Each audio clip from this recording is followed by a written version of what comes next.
Vision. Hey there, welcome to the D-List, the show where I list things and my name begins with a D. I'm David Gansel, and maybe it's just me, but for me, if we're talking sketch shows based on wildly successful podcasts, you have just got to include Comedy Bang Bang.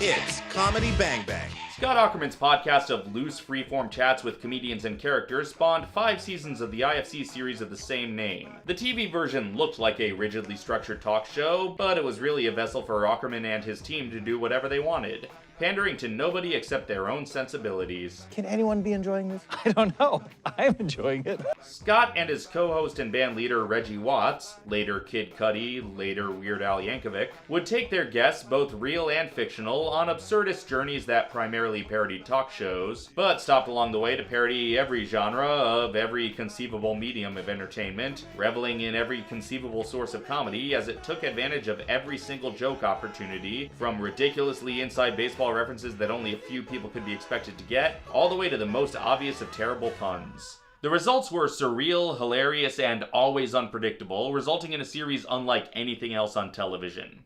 A few months ago, the show ended, at least for now. So to celebrate its legacy, I'm counting down my 15 favorite sketches and segments from the Comedy Bang Bang TV series. Whoa! You're wonderful! Number 5. Reggie's distracted because his bike was stolen, and he's determined to get to the bottom of it, but it turns out this thing goes deeper than he could have ever imagined. What do all of these things have in common? My God.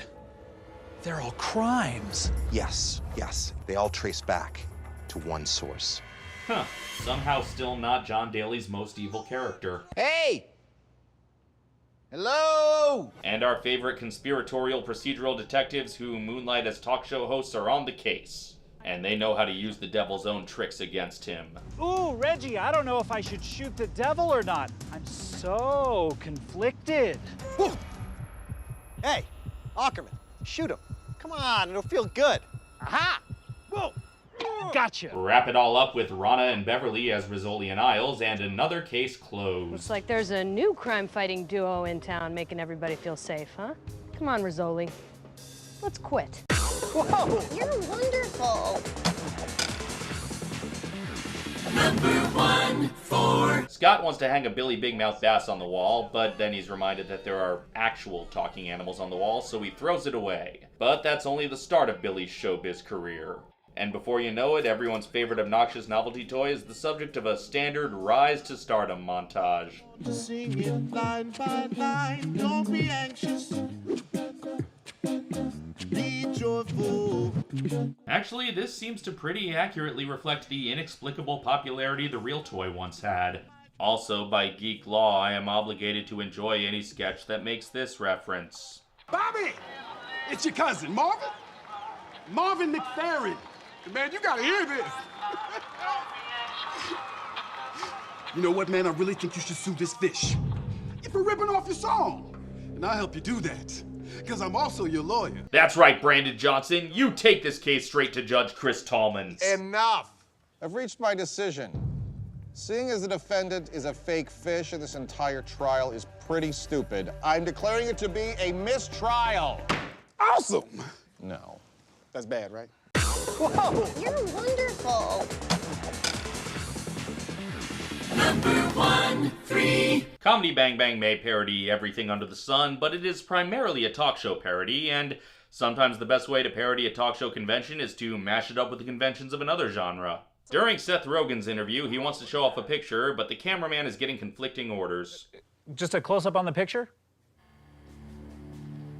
I got the shot. Cut the camera too. I got the shot. I am countermanding that order. Do not take that shot. It's kind of delightful how well the renegade cop cliches fit in with the camera crew experience. Look, we don't want to have another incident. How dare you bring that up? Yeah, you shot a 5-year-old girl. She was tap dancing for the camera. You shot a 5-year-old girl and her parents never signed the release. We couldn't use this shot. It was just a telephone. Honestly, Dale here isn't nearly as big a hard ass as some directors I've worked for. What are we doing? This was also an early look at the show's love of giving very small roles to very famous people. You're too hard on him, Dale. Because he reminds me of me, Dale. Well, it's me on a surfboard. It's a good pick. Whoa, you're wonderful. Number 1, 2. If late-night talk shows are the primary parody target of Comedy Bang Bang, the secondary aesthetic influence is children's shows, as Scott dresses like Mr. Rogers on a set more talkative than Pee-wee's Playhouse. So we often got to see deconstructions of seemingly innocent kids show tropes, and the finest example was The King of Cards, which explored the political turmoil of the monarchy. My kingdom is in a state of great unrest. Even as we speak, the Earl of Crathmore is plotting against me. He desires to usurp my throne. Okay, could I get the cards though, maybe? Or Your reign is over, King. Look, I don't know how long we've all wanted to see Dean Pelton face off against Buster Bluth. The Earl of Crathmore commands it. Now, die! Good Lord! And we shouldn't be surprised that Jim Rash is working with Nat Faxon.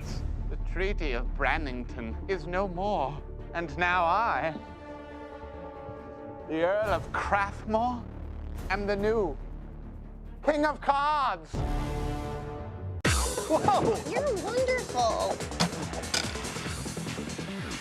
Number 1, 1. One of the hallmarks of the podcast was the show's open door policy, leading to all sorts of crazy characters dropping in during the conversation, so of course characters had to be a big part of the TV series. Several fan-favorite characters from the podcast make appearances on the show, often performing sort of greatest hits recreations of the bits from their podcast appearances. But the show introduced some new characters as well, and one of the few to make multiple visits to the couch was Rodney Waber, incompetent publicist to the stars, played by the incomparable Ben Schwartz. Do you want your image to spike, like Jones, or do you want your image to diminish, like spinach? The publicist's so incompetent he can't even pronounce the word publicist. Anna, ask me what I am. What are you? Oh, I don't know. Maybe a... Why did you go into this field if you can't say it? Because you have to scare yourself into stuff. If you're afraid of flying, you gotta fly. If you're afraid of physicists, you gotta be one. What about ghosts? What are ghosts? What are ghosts? Yeah. You've never heard of ghosts? No. They're dead people who come back and haunt you? Okay. The setup was always the same. Scott announces a big, famous guest on the show, and it turns out to be that guest's publicist who misunderstood the request. How did this happen? How did you tell? Don't trick me into coming to your fault. show. How? I'm not tricking If you. you want Tom Hanks, get Tom Hanks. Don't call me, insist, and then just keep calling and You're calling. the person that I need to call to get Tom Hanks on the phone. You got me. You tricked me. There's mud on my tits. Basically, if the credited second guest was a famous celebrity who had never been impersonated on the podcast, you knew it was time for Rodney. You know, at this point, why should I be surprised anytime you come out? That's not a joke. That's actually literally a question. The overall premise is the same joke every time, but it's mostly an excuse for Scott and Ben to riff, giving us a tiny little taste of solo bolo. And as far as I'm concerned, that riffing never gets old. I cannot believe that Harrison Ford, the guy who's in Star Wars, has such a terrible... No way! Harrison Ford was in Star Wars? You don't know Harrison Ford is in Star Wars? Where did he play? The Bubba Mask guy? Who's the guy in the Bubba Mask? Bubba Mask, he flies around and he talks like this. Remember that band, Stained? Yeah, it's been a while, but yeah, I remember him. It's been a while. Can I just ask Leo one last thing? Yeah, of course. All right, what is it like working with Martin Scorsese? Oh, what a great question. Now, everybody knows Martin Scorsese is a famous elephant that flies. And so, like, anytime you have no idea what you're talking about. We'll be right back with more Rodney Waber. Whoa, you're wonderful. Number 10. It turns out Scott's been doing Comedy Bang Bang behind the back of his other show, Scott Through the Heart. So you're a comedian now.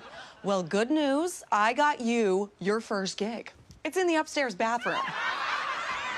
I need a new agent. A typical family sitcom whose aesthetics are primarily derived from Home Improvement, although the neighborly advice comes from an alumnus of a much better sitcom. Are things around here getting a little stale? What do you mean? Don't you think that this might be an outdated institution that we've grown out of? What, our marriage? No, this sitcom. Scott, we made a legal commitment to each other when we renegotiated our contracts for another 3 seasons. Now, I'm a sucker for sitcom parodies, although I admit that it's an easy target for parody. I mean, even Comedy Bang Bang didn't restrain itself to just one full episode sitcom spoof. But I love how this one takes the standard sitcom trope of hiding something from the wife and turns it into hiding a different comedy show from the wife. That's where you've been all night, right? You were out getting him a present. Yeah, that's where I've been all night. I mean, it's not like I'm out there doing a different TV show or anything. And I especially love how it parodies everything about sitcoms, right down to the commercials that recontextualize clips from the show to be about promoting the show. Scott Through the Heart is moving to a new night. But I don't want to move. Relax. Anything is better than this. At a new time. That sounds like a broadcasting schedule adjustment. Scott Through the Heart. Whoa, you're wonderful. Number 9. Isaac, what about you? Anything happen at work lately? Well, yeah, but I can't really talk about it. Has this ever happened to me? Yes, it has. Neal Campbell's an attorney who's willing to cut you a bargain as long as you do him a certain favor in return. I will represent you for free, completely pro bono, if you agree to waive attorney-client privilege. Attorney commercials are a staple of local television and a perfect target for a Comedy Bang Bang parody. The obvious take would be to make him an incompetent lawyer or an evil lawyer, but the far more fun choice is just giving him petty priorities that don't benefit the client. But he's still kinda evil, or at least dickish. I went to my doctor for penis enlargement pills, and he mistakenly prescribed me pubic hair growth pills. Well, my bush grew so thick, you couldn't even see my teeny peeny. That was Scott Aukerman of TV's Comedy Bang Bang. There's no better source for quick character comedy than a motivation that's unexpected and improbable, but still makes sense in its own weird way. And I certainly identify with the desire to impress Matt Gorley and Mary Holland. So call today. You get a free lawyer, and I get to keep blabbing and gabbing all over town. Whoa, you're wonderful. Number 8. Kid Cudi starring in a new jukebox musical that draws from a fairly budget-conscious jukebox. Based on the music of The Temptations. Maybe one day we move from singing on street corners to singing at Carnegie Hall. That's only gonna happen if we spend more time rehearsing and less time daydreaming. Yeah, I guess. It was just my imagination. Are you sleeping with my wife? No, of course not. Really? Yes, man, I swear. Oh. Well, I guess it was just my imagination. Someday she's gonna be my girl. You think so? Nah, it probably was just my imagination. Once again. Even though the song snippets in the sketch are very brief, I really enjoy the earnestness of the performances. I kinda want to see Kid Cudi legitimately headline a Temptations musical now. Get your tickets now to Ain't Too Proud to Beg, the musical. Whoa, you're wonderful. Number 7. Technical Institute commercials, the gold standard of bad local advertising. But how did they come to be that way? Turns out Reggie has a hand in it. That's me, Reggie Watts, in my very first commercial. After starring in dozens of commercials for technical institutes across the country, I decided to start IIIIIT'S, the Institute of Commercial Acting for Technical Institute Commercials. And now Reggie's passing his knowledge on to students such as the Widow Howlap. I knew that I didn't have the looks to play leading lady in other commercials, but IIIIT'S helped me to discover that I do look like a regular person who lacks the necessary skills to get a good job. Much like all great parody, a great Comedy Bang Bang sketch has a knack for drawing attention to the little details that we've all collectively noticed in the genre being parodied, but maybe haven't really put into words ourselves. This isn't Shakespeare, okay? I need it to be a little bit more monotone, and I need to barely be able to understand what you're saying. And in true Comedy Bang Bang fashion, the commercial can't end before becoming a different commercial. Surely you didn't think the show restricted itself to one law office commercial spoof. So wait, are you an actor, a teacher, or a lawyer? I can't answer that right now, Scott. I've got too many TVs and VCRs to repair. Whoa, you're wonderful. Number 6. This is Julie. Her friends alerted us to Julie's profile on an online dating site. She's about to go on a blind date. Scott introduces a hidden camera prank show, and Of course a control freak like him is just gonna step out of the way and let it happen, right? This is Michael. He's an actor who we asked to create a fake profile on the dating site.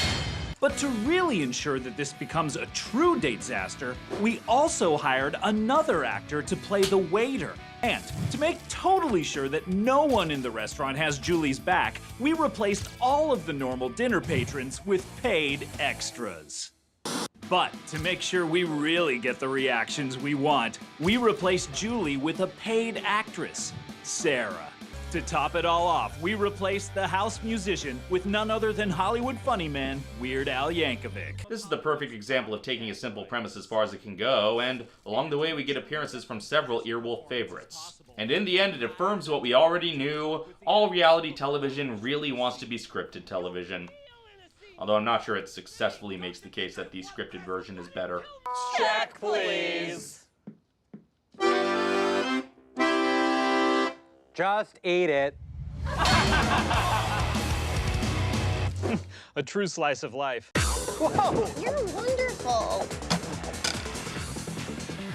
Number 5. In the cold open of season 3, two kids break off on a studio tour to see some familiar silhouettes who aren't who we think they are. Yes, a robbery's in progress, so the new MacGyver and Corey in the house take matters into their own hands. We should steal it instead. In what can only be described as a last crusade of sorts. Most pop culture parody tends to work hard to ape the iconography and the imagery of the original target, but I really appreciate how, for the most part, this sketch avoids that. With one token exception, they're not copying the poses or the visuals of the original scene.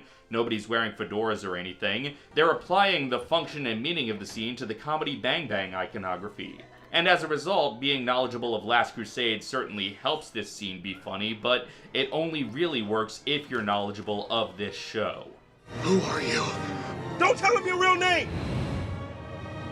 I'm Scott Aukerman. Whoa, you're wonderful.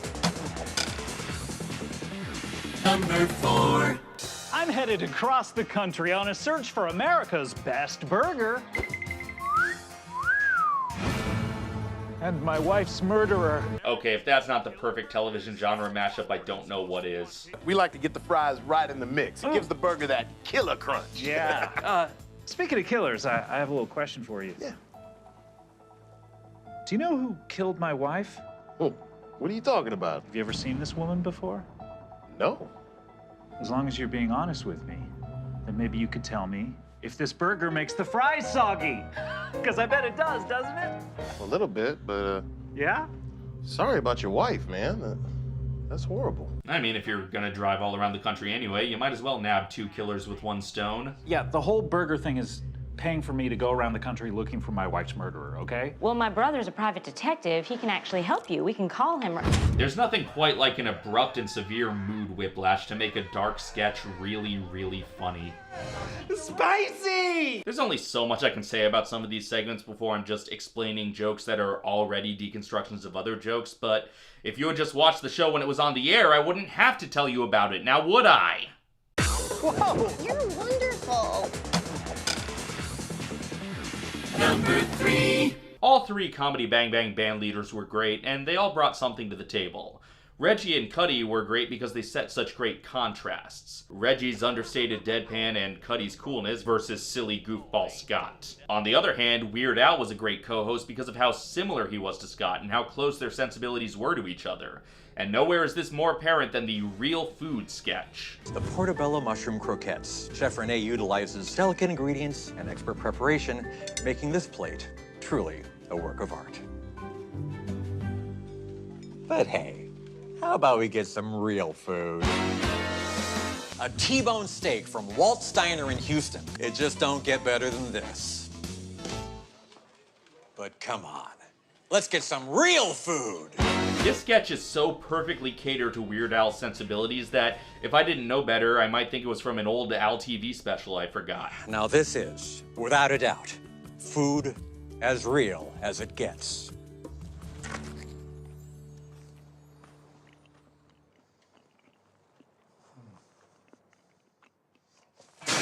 But hey, Let's get some real food! But it's also perfectly catered to the Comedy Bang Bang sensibilities and their love of offbeat genre parody. An episode of Taxi played next to a plate of hair! A full-size bloom with a glass of water inside! But come on, can we please get some real food? Whoa! You're wonderful. Number 2.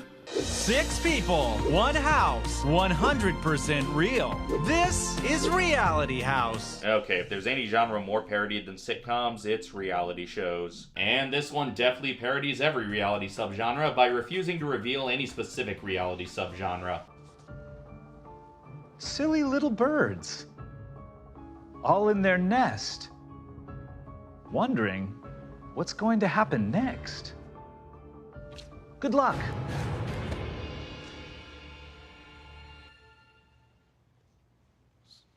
Was that a clue? This reality show puts several reality show stars into a reality show house and doesn't tell them what the show is or what they're supposed to do. Come on, guys. We only have 10 more minutes. Probably. I appreciate that this sketch is filled with actual reality show alumni. I mean, I have no idea who any of them are, but I think it's cool that they made the effort. I'm not here to make friends. Am I? Whoa! You're wonderful. Number 1. When a home is in trouble, we're there to help. Seems like almost every week Scott's hosting another show in addition to Comedy Bang Bang, and this week it's a home renovation show. Am I in a man cave or a man's grave?